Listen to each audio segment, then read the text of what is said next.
So today's presenter is Rachel Funk. She's currently a senior staff attorney, disability advocacy project at the New York Legal Assistance Group. She has lots of previous experience working in this arena along with others that she'll present to you later on. Without any further delay, I present Rachel Funk. Take it away, Hi. Rachel. Hi, good afternoon. I should have been ready to unmute. I had to move over. Thank you so much to the Department of the Aging for inviting me to speak and to PSS for facilitating. It's really great to be able to speak to so many people about the Social Security Administration and Social Security disability benefits.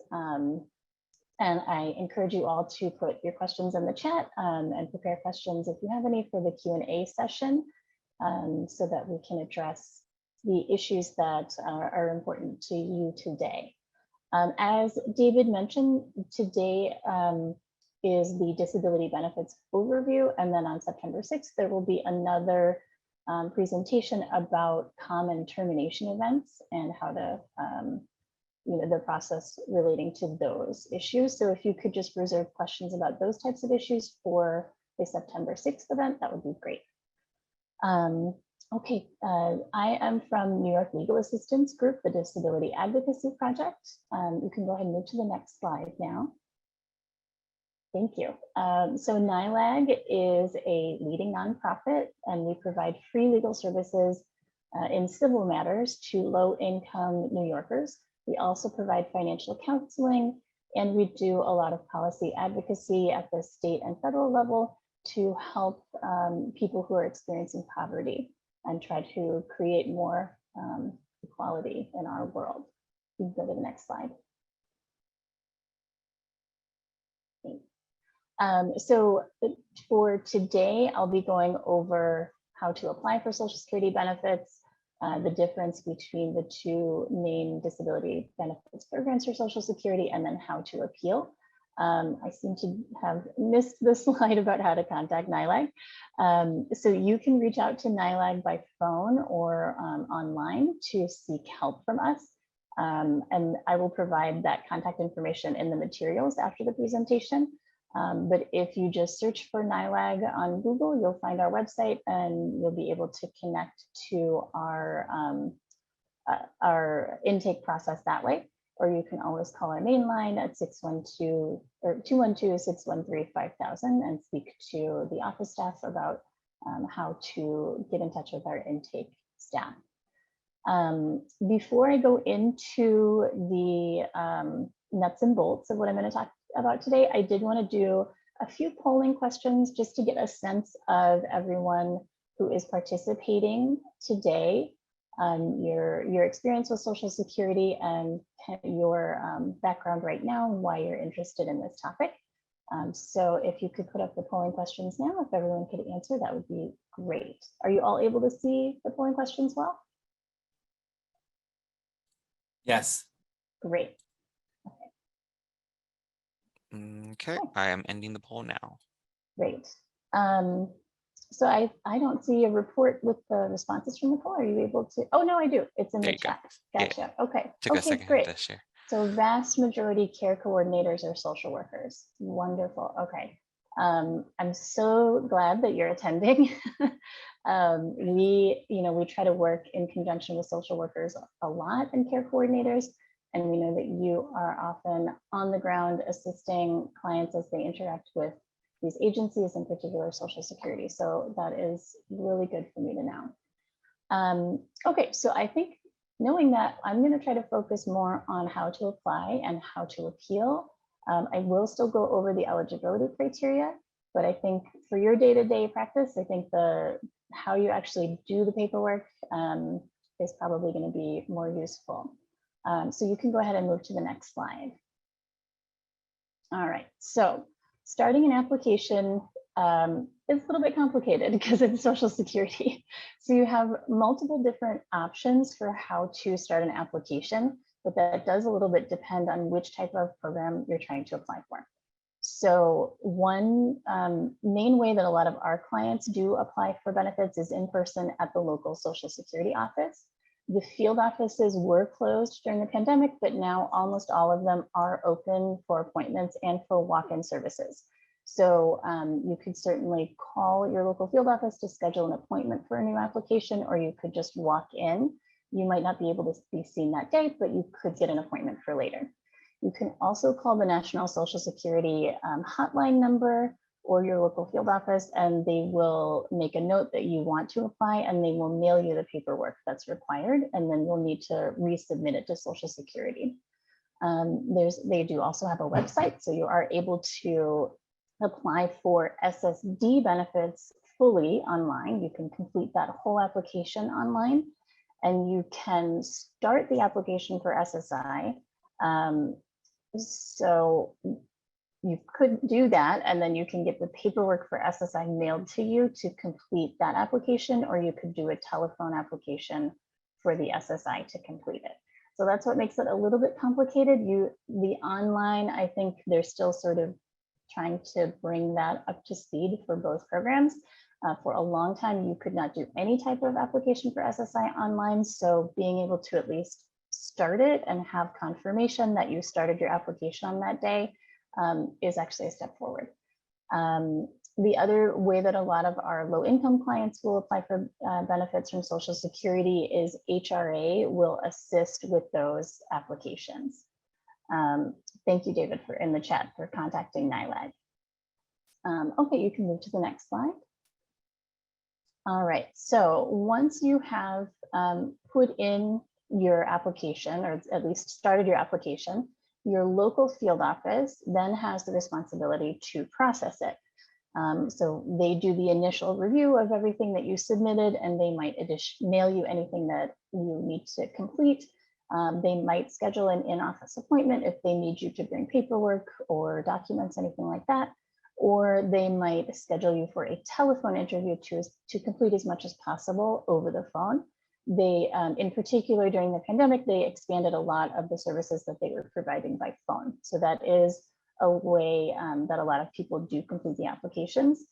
I want to put in a little note about sort of interactions with the Social Security office here, because I do see that these issues come up a lot when you've scheduled a telephone call with Social Security and they are supposed to call you at a particular time.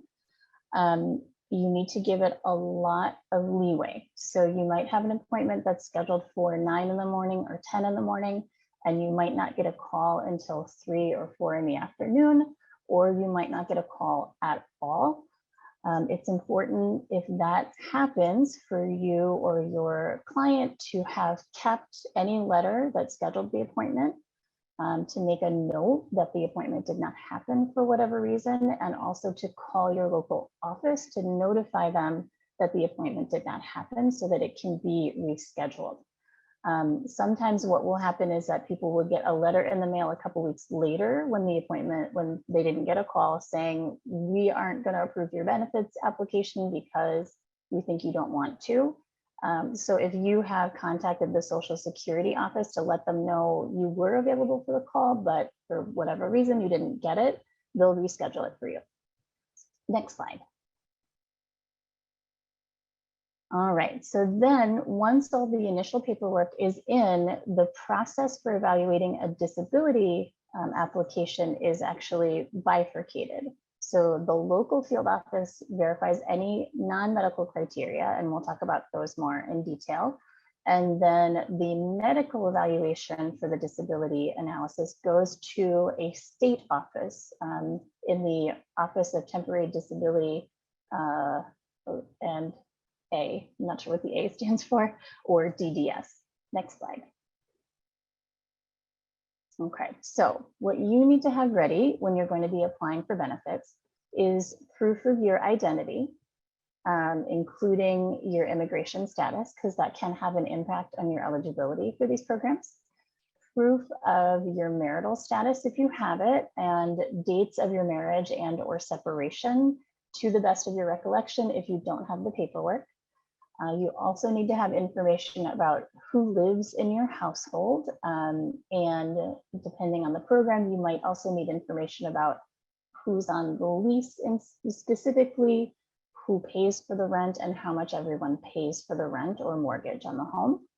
And then you will, oh, thank you. Assistance is what the A is for, no to death. And then you'll also need your employment history for the previous 15 years, including the names of where you worked and the approximate dates that you worked there. So month and year, if you can recall, or at least the year, if you can recall. And if possible, how much you were earning at that job. You'll also need information about your medical impairments. So that is anything that you feel is affecting your ability to work, any of your diagnoses. And you'll also want to have a very complete list of your medical treatment history. So you'll want to have the names and contact information, including phone numbers and addresses for all of the doctors and clinics where you've received treatment for your conditions, all of the hospitals, urgent cares that you've been to, and also the prescriptions that you have received from those providers. And if you have them, any kind of information about testing that you've done, like an X-ray or MRI or even blood work. Next slide. This slide is about checking your mail. You need to check your mail. Be sure to check your mail. If you're working with clients who are impaired in some way and have difficulty with either keeping up with their mail or have difficulty checking their mail, or a lot of what we see with our client base also is unreliable mail service in their area. You really want to be working with them on trying to make sure that they are able to check their mail as frequently as possible. If they do have a known problem with receiving mail, what I would recommend is contacting the Social Security office on a regular basis by phone to check in on the application and make sure that there's nothing additional that Social Security needs. If Social Security needs anything additional from the claimant, they will typically send out a letter giving a deadline about 10 or 15 days later to get that paperwork back. So that's why it's really important to check your mail as frequently as you can, and also call Social Security just to make sure that you haven't missed something, or that they've mailed everything to the right address. So I cannot emphasize this enough to check your mail. That's why it's its own slide. You can move to the next one now, Kevin. All right, so there are two different programs for people who are not able to work because of medical conditions from the Social Security Administration. One is called SSI, or Supplemental Security Income, and the other is called SSD, or Social Security Disability Insurance. So for both of these programs, the medical criteria is the same, and I'll get into that next, but they do have different non-medical criteria. The main difference between these two programs is that SSI is the program for individuals who are unable to work because of medical condition and are low income and have not worked a significant amount in the past, and so have not built up coverage under the SSDI program. SSDI, or SSD, is the disability program that operates like an insurance policy, basically. So while you're working and earning wages or self-employed and paying your self-employment taxes, you are accruing quarters of coverage that allow you to be insured under the SSDI program. You have to build up a minimum of typically 40 quarters of coverage, which would translate to about 10 years of work.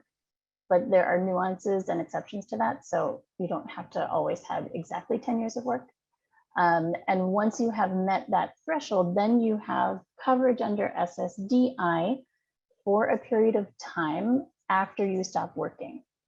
So what that means is that you have a time limited ability to apply for and receive SSDI benefits based on when your disability actually began. And I'll talk a little bit more about that, but that's referred to as your date last insured, when you have to show that your disability began to be eligible for the SSD program.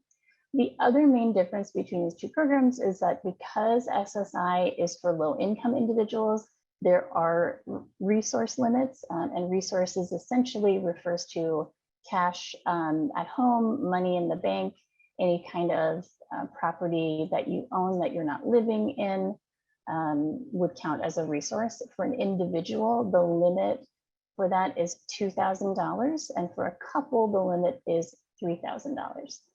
So that's one of the main differences between the programs.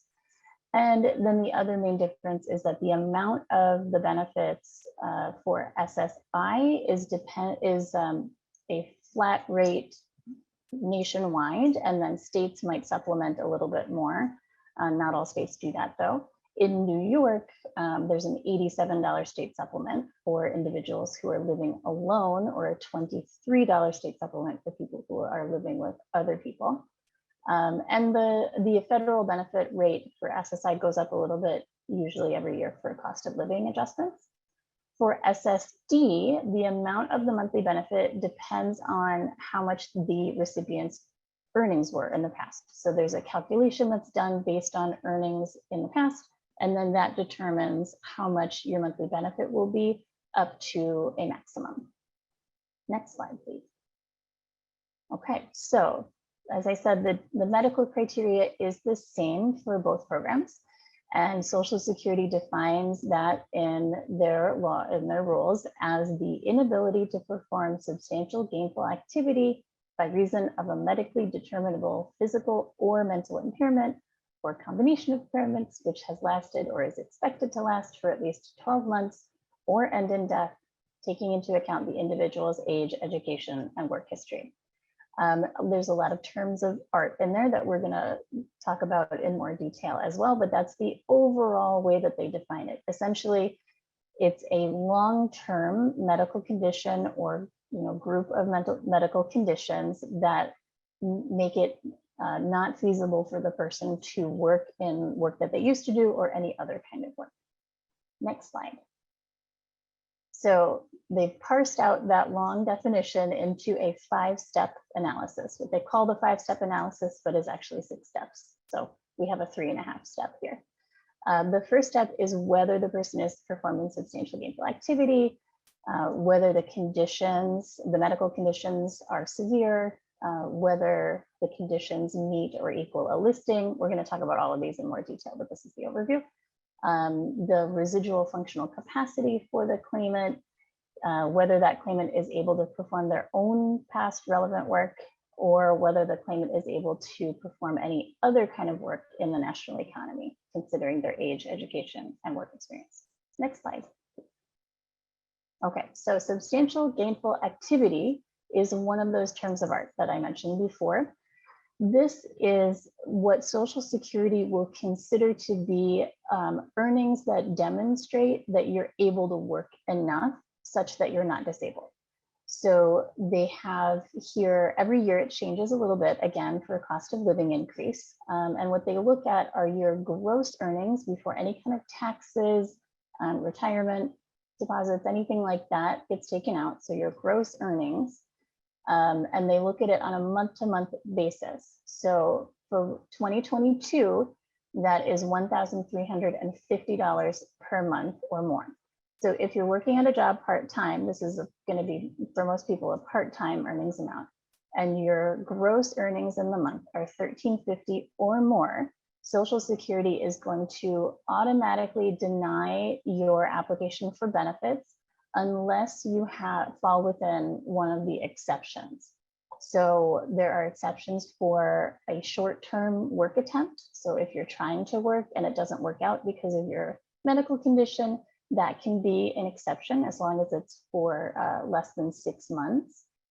The other exception is they will allow you to subtract from your gross income your costs that relate to your disability that allow you to work. So for a lot of people, they might have costs for particular materials, they might need specialized transportation, or they might have a job coach that comes with them to the site who assists them.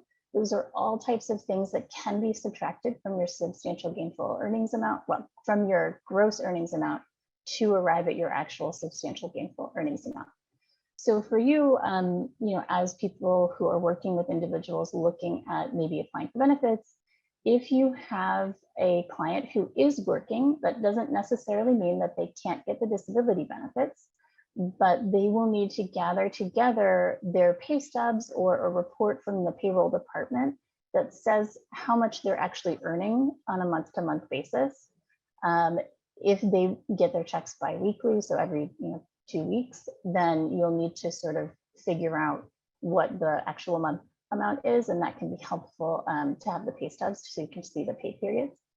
And then also you want to ask your clients, is there anything that you have to pay for specially so that you can do this job? I know in particular for a lot of our clients, transportation is something they do pay for because a lot of our clients have mental impairments, which make it difficult for them to take public transportation in crowded conditions. So a lot of times they might pay for taxis or something like that. They need to have receipts, and then you can pull together all of that documentation and submit that as part of the application to demonstrate what the real substantial gainful earnings amount are, or the real earnings amount for each month. Okay, next slide. Okay, so step 2 is, are the conditions that are affecting the person's ability to work severe? This is a pretty low bar. This is not something that, there's a high bar to meet. And essentially, this is looking at, is it a condition that does actually affect someone's ability to work? So, something like, high cholesterol typically is not something that would affect someone's ability to work. And is it something that is a long-term condition? So, if someone has just broken a bone and it's expected to heal properly within the next few months or something, that's not something that would be considered severe under this. If you do have a severe impairment, then they go to step 3. So next slide, please. At step 3, they look at your medical information and try to determine whether the signs and symptoms and the limitations caused by your medical conditions meet or equal a list of all the types of medical conditions a person could have, what they would consider to be automatically disabling. So those listings are in their regulations. They are divided up by sort of body part, essentially. So conditions that affect your cardiovascular system, conditions that affect your liver, conditions that are mental impairments. They're all sort of grouped together, and then the Social Security has determined what they would consider to be automatically disabling for all types of conditions that exist. A lot of people don't meet this. It's pretty stringent what they would consider to be automatically disabling. But if you don't meet that, it's not the end of the process. There's 2.5 more steps to go. So next slide, please. Okay, so step 3.5 is what we call this. If you don't meet a listing, then Social Security tries to determine what are your physical and mental abilities despite your limitations that you have. And they refer to that as your residual functional capacity, or RFC. They're looking at what can you do on an 8-hour-a-day, 5-day-a-week basis, such as how much weight can you lift, how long can you stand for, how long are you able to pay attention for, how much time can you spend around other people, how much time do you need to be by yourself. And all of those things together are what's considered your residual functional capacity, or RFC. So once they have determined that from your medical records and the other evidence in your file, then they will go on to step 4.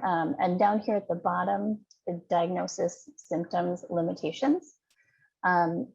In practice, I think it's helpful for people applying for the benefits to think about the way that Social Security is analyzing the cases. So sometimes you might think, well, I have a particular diagnosis, and that means, I know somebody else who has this diagnosis who has the disability benefits. That means I should get the benefits. Social Security is looking at a lot more than just the diagnosis. You do need that diagnosis, but they're looking at what are your individual symptoms that you have from that diagnosis, and how do those symptoms affect your actual functioning on a day-to-day basis. So, lots of people have the same diagnosis, similar symptoms, and might have different limitations. So when you're filling out the paperwork for Social Security, it's important to get very specific about your day-to-day life, even if you feel like it maybe should be obvious to them what you're not able to do because of your diagnosis. You really need to get down into detail about what you're able to do or not able to do on a day-to-day basis when you're doing these applications. Next slide, please. Okay. All right, so the RFC covers, again, different work-related activities like sitting, standing, etc. You can go to the next slide. Okay, so once they have figured out your RFC, then they look at whether you would be able, whether they think you would be able to perform any work that you did in the last 15 years on a substantial gainful activity basis. So they just consider any work that's over 15 years old to be too long ago. You wouldn't be able to do that kind of work now. But anything that you've done within the past 15 years on a significant basis, they will look at to see whether you could keep doing that kind of work. It's important to note here that they're not looking at, is that job available? Would you be able to get through the application process, which oftentimes is harder than the job itself? They're not looking at, is that job in your region right now? They only look at, if you had this job, could you do the duties of that job? If they think you could, then they'll deny your claim and send you a letter. If they think that you can't, then they go on to step 5. So next slide, please. Okay, so step 5 is where they look at whether you could do any kind of work in the national economy that exists in significant numbers. That's significant numbers is not well defined. So you're, as an applicant, you're not going to really know what that means at all. And they don't fully know that either. They just look at their books that tells them. And at this stage is where they start actually factoring in your age, your education level, and also whether you have any skills from past work that you did in the last 15 years. So at this particular step, as you get older, it does get a little bit easier to get approved just because they have a tiered system where they assume that you are less able to transition to a different kind of work the older you get. I see this question right here. I'm just going to go ahead and answer that quickly because that's a quick one. Yes, if you're 65 and you meet the income and any citizenship or immigration status eligibility criteria, you do qualify for SSI benefits just based on your age, and you don't have to prove disability. Okay, so step 5 is, again, as you get older, they have a bit of a tiered system. So as you turn 50 and 55 and 60, it does get slightly easier to get approved for the disability benefits. And this is for both SSI and SSD. And they also, they use this structure called the medical vocational guidelines to help them figure out all these other non-medical factors like your age and your education and work experience. Again, as an applicant, you don't really need to know about that. This is just kind of the framework that they're using. Okay, so if they find that they think you could do other work in the national economy, they will, and again, not whether you could do the application and the interview and all that, just if you had this job, could you do the job? They will deny your claim and send you a letter. If they think that you cannot do any other kind of work in the national economy, they'll approve your claim and schedule you for your appointment to get set up on the benefits. Okay, so that's the medical criteria. I know it's really complicated. I like to go through it just so you're familiar with it. But again, practically speaking, you as an individual or the people that you care for as social workers and caregivers, they know if they're not able to work because of their medical conditions, and you don't need to do a bunch of mental pretzeling to try to figure out if it's going to meet the criteria. Just go ahead and apply and give all the information that you can to Social Security. And then we'll talk about what to do after you've done that actual application. So you can go to the next slide, Kevin. Oh, you can skip this one. We'll talk about this. Thanks. Okay, so you've applied for the benefits, you've given all the information that you can, you filled out all the paperwork, and you get a letter from Social Security saying, we think you could do your past work as whatever you used to do, so we're denying your claim for benefits. Don't be discouraged. A lot of people get that letter on the initial application. It is not easy to get approved for these benefits. A lot of people do get approved, so it's still worth it to apply, but you might get a letter saying you're not eligible. The best thing to do if you get a letter like that is to appeal it as soon as you can. What I see in my practice is sometimes people will get very discouraged and they feel like if I wait until I see this other doctor or I'm getting referred to a specialist, if I then reapply, then I'll get approved. I never recommend doing that. And that's because it's a long process. There's a lot of different stages that people often have to go through. And you will probably have time to go to that other appointment before there's a final decision in your case anyway. And you might just be restarting the process and getting yourself another denial 3 or 4 months down the road. So the better thing is to file an appeal. You are preserving your initial application date that way. And you have time at every stage of the process to provide updated information if something has changed, improved or gotten worse. So always better to file your appeal. The first stage of appeal is called the request for reconsideration. You might get a denial after that, and then you have the request for hearing by an administrative law judge. After that, you have request for appeals counsel review. And if you still have a denial, you are able to go on as far as the federal courts. You could even take it up to the Supreme Court if you wanted to. Next slide, please. Okay, so reconsideration is, again, that first stage of appeal.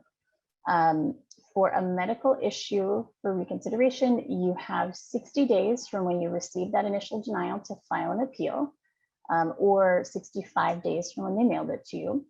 You can do that appeal either on the phone, by fax, or by mail. And you can often do it online as well. If you or your clients that you're serving have easy access online, I would recommend doing it that way because then you get your confirmation right away.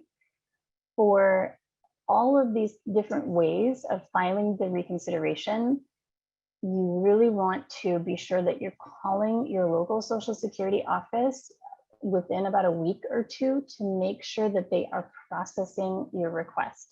On a practical level, if you send them a fax, someone has to go into their electronic fax system, pull your fax out, send it to someone to process, and get it associated with your file.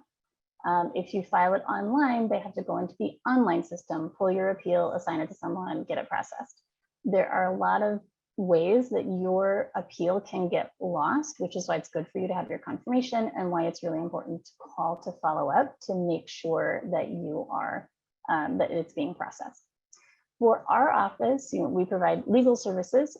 So once you have a denial and you're in this process of needing to request reconsideration, that's when our office would be able to consider your case to see if we could help you. We don't have enough staff to help with new applications, but we are able to assist with appeals for eligible individuals when we have capacity. So if you get an initial denial, that is a great time to call our intake line to see if we can assist you with this reconsideration process. For reconsideration on a new application, there's not a hearing or anything like that. It just goes back to the DDS office and a different person reviews your file. But again, you are able to provide any updates. So if you had a new appointment with a doctor, if you had a new test, all of that information you should give to Social Security as soon as you know about it. You can do that by fax or by in person. I never recommend mailing anything to them. So just do it by fax or in person. Next slide. Okay, if you get a denial on reconsideration, again, don't be discouraged. Don't do a new application. These things happen, people get denied a lot. Your next step is to request a hearing with an administrative law judge. Again, you have the 60-day time limit. to file that appeal. And again, you can either do it by fax, or you can call your local office to get the paperwork, go in person, or you can do it online typically. And again, I usually recommend doing that online if you can. We have a note here that representation at this stage is highly recommended. A lot of the legal services organizations in New York are able to do representation at this stage and aren't able to do it at reconsideration.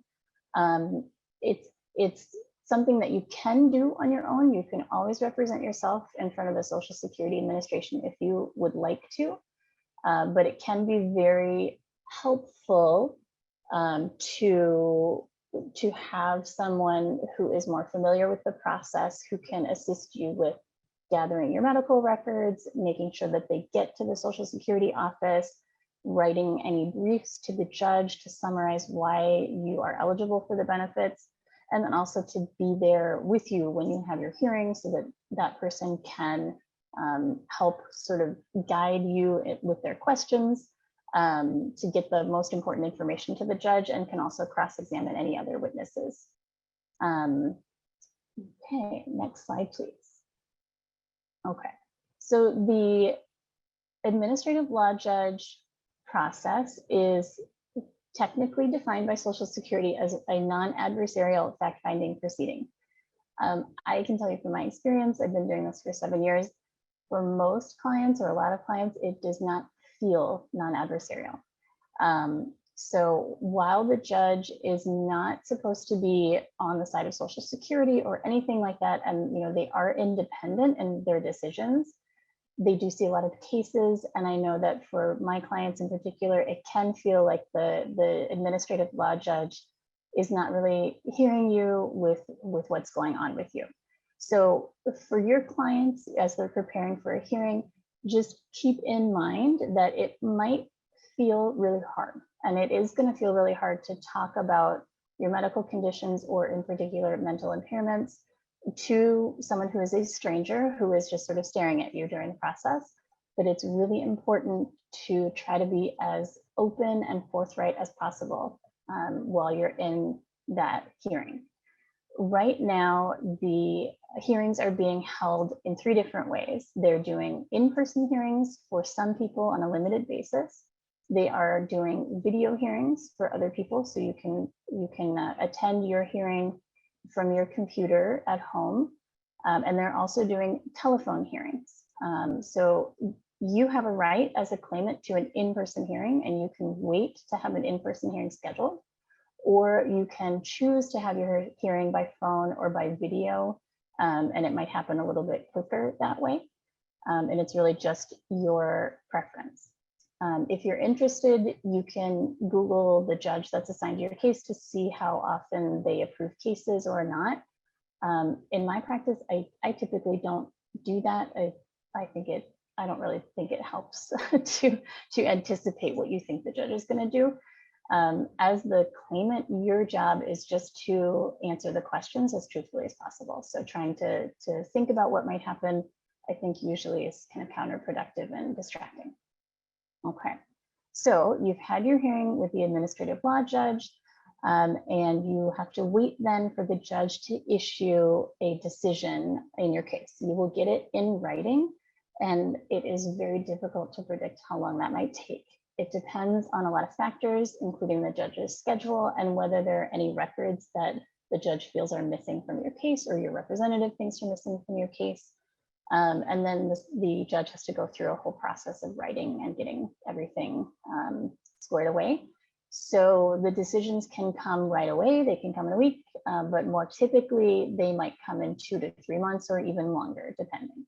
So you just kind of have to sit tight and wait. You can always call your hearing office to check in, or you can contact your representative for an update on where your case is.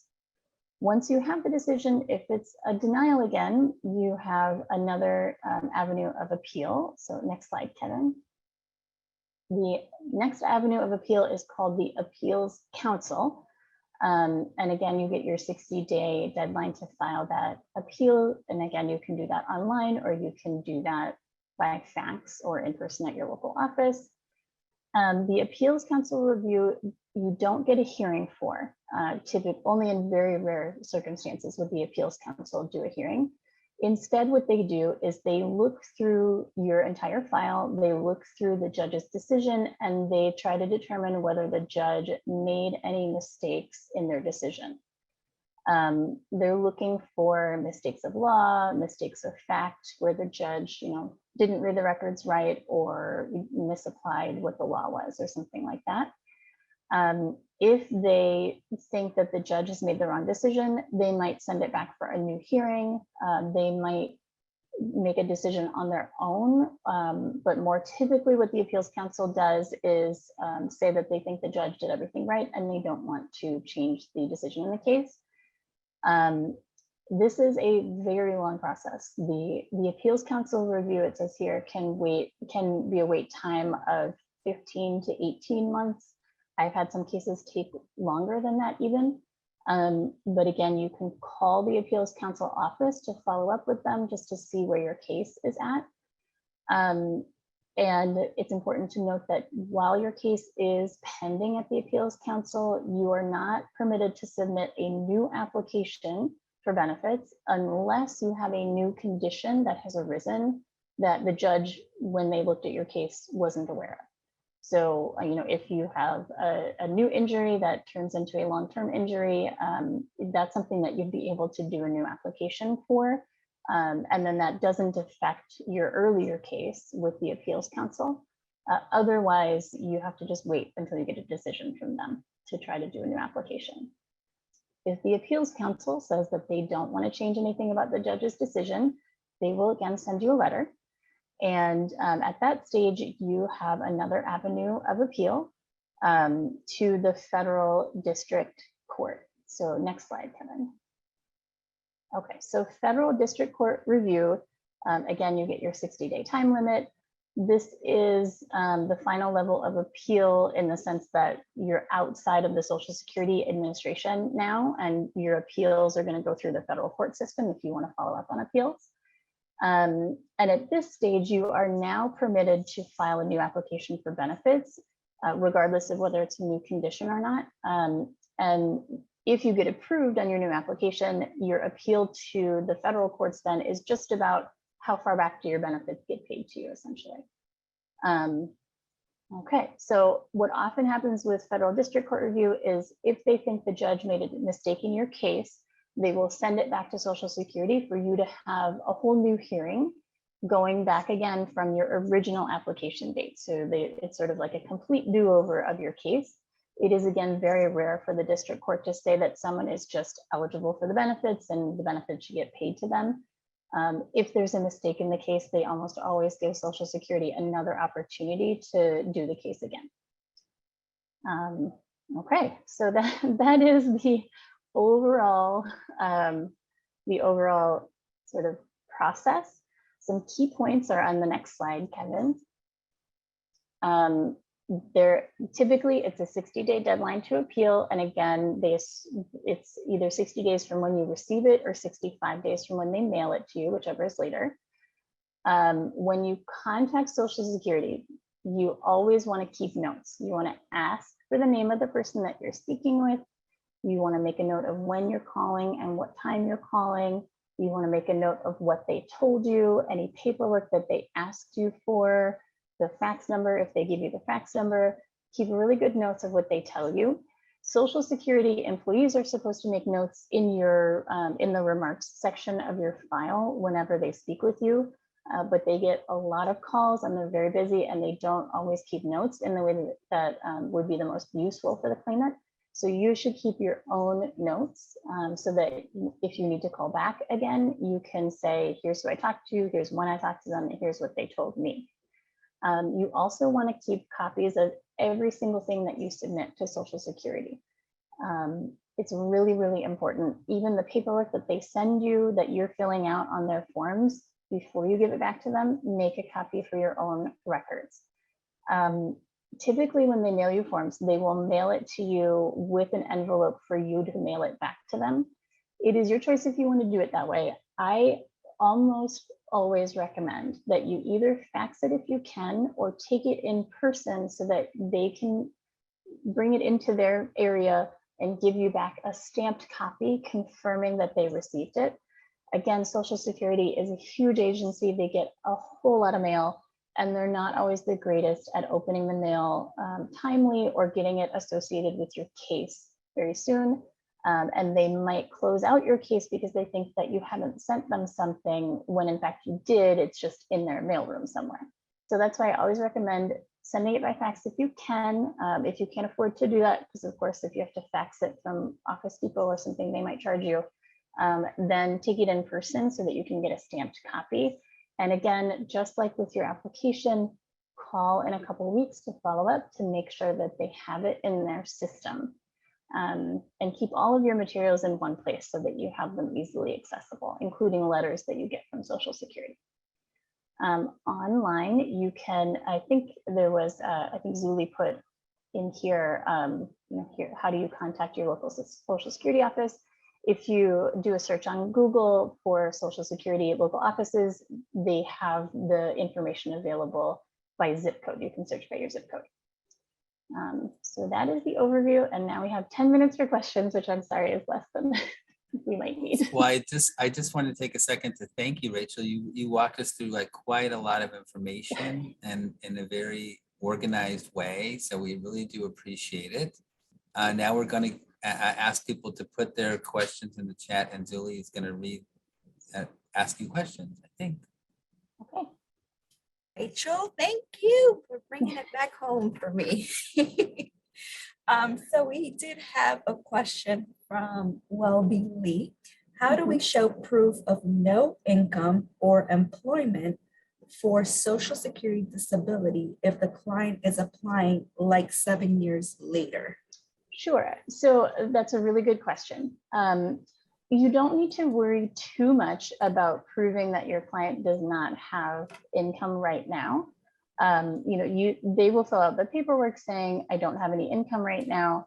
And then Social Security will do a search. When you apply for benefits from Social Security, you have to give authorization for Social Security to contact banks or do any kind of credit search for you to see if you have any bank accounts. They'll look for that information, and they'll also request information from the Department of Labor and the IRS to see if you have any earnings. So when it comes to proving how much your income is, you really want to be more focused on, if you're working right now, what are your pay stubs for right now? If you haven't worked in a long time, you just report when it was that you last worked, and Social Security can gather that other information. Thank you. And then we have another question from Lisette Velez. How do you take it in person? They won't allow you in without an appointment, and that is very selective. So, right, that is difficult. Right now, what Social Security is saying is that unless your field office is one of the few that are not doing in-person walk-ins, you should be able to do a walk-in and provide the paperwork to them at the walk-in. I know, before the pandemic, it was hard to be a walk-in. You'd wait for the whole day and then they would never call your number up. If that's the circumstance, if you feel like you're not going to be able to get in, or if you try and you're not able to bring them the paperwork, that's when I would recommend faxing it if you can. If you're a care coordinator or a social worker and you're working with a client who's applying, hopefully you have access to a fax machine that is free, so they wouldn't have to pay for $1 a page. And that might be something that you could assist them with. That would make a really, really big difference in their case, to be honest. Perfect. And this is more like a comment / question from Jane Don. In my experience, the Social Security office locator has an address but no telephone number, and the fax numbers seem to be the same for all the offices. Based on your experience, have you seen that, Rachel? Yes. So during the pandemic, when the offices were closed for in-person appointments and for anyone to go in person, there was this beautiful time period when your zip code would give you your local office's actual phone number instead of the main hotline number. And also it would give you the local fax number. I think right now, if I remember correctly, it gives you the main office or the national hotline number, but it still has the local fax number. So what you can do is you can call the national hotline number and you can ask them for your local office. Or we have a list in our office of all the different local numbers that we update, as frequently as we can. So you could also call our intake line, let us know that you're trying to follow up on an application, you're having difficulty reaching out to your local office. And we can give you the whatever number is appropriate for your zip code, so you can try to follow up with them. And then as care coordinators and social workers, you can kind of build up the, for your particular area. In my experience, you tend to have clients from sort of the same areas. And so you get to know what are the phone numbers for your few local offices. Rachel, would you be including that information in your packet that you're going to give out? Is that possible? I'll have to check with my supervisor to see if we can give that out. My hesitation is just that, again, we do have to update it because they do change their numbers. So I just want to see with her if that's okay, knowing that it might not be up to date in 6 months. So in the past, like we did have Social Security on, and we will have them on again. And we've always put on the document that this is based on this date, and please okay. check. So you can update it. Okay, If great. you want. Yeah. So I'll just check with my supervisor, and then if I'm able to, I'll include that in the materials for sure. Well, thank you. Do folks have any other questions? This is great. Thank you so much. I know it's a lot of material and hard to wrap your mind around. But the key takeaways, again, are just check your mail, call Social Security to follow up, and keep records of everything that you do in relationship to Social Security. Before we go, Kevin, can you put up the next presentation so before people go, I just want to make sure everybody's aware. So hold on. Yes. So we have a number of them coming up. September 6th is part 2 of this series, an overview of the most common cause of disability benefits termination and overpayments. And then starting the September 21st, we have a 4-part series. We have September 21st, Medicaid eligibility. It's going to be all the updates from last year. And October 19th, Medicaid Part 2, myths and facts, liens, look backs, IRAs, and more. So I do recommend that you visit back to our host page, which is at PSS. We will be sending out again to all of you that information. And actually, Kevin just put it into the chat. And before we go, I want to do a special thank you again to PSS and to Kevin for their wonderful partners. They make the series possible. We really do appreciate all of their support. Thank you all. We have someone, sorry to cut you off, David. Yeah, go ahead. There's an anonymous attendee. Basically, they're saying, I would like to know if there's someone in your office that can help me with my son's SSI case. And if we can have, I guess, David, you put in the contact information for NILAG, correct? Yes, the contact information is in there. Did you want to give it again, Rachel? Sure. Yes. So, and I can also write it in the chat as well again. Our main intake number is 212-613-5000. You can leave for a benefits issue. You can leave a message any day of the week, and you will get a call back from us to ask some more information to see if it's something we might be able to help you with. Or you could also reach out to us at our website, or you could email info@nilag.org. And just for anybody who's interested in trying to see if we might be able to assist you, just make sure that you are aware of your deadlines to file any kind of appeal if you need to, just to make sure that you do put in an appeal when you need to, in case it's been a while. Okay. Okay, so thank you again, Thank you. Rachel, and Mhm. everybody have a wonderful rest of the week. And we look forward to seeing you all on September 6th, and have a good Labor Day. Take care.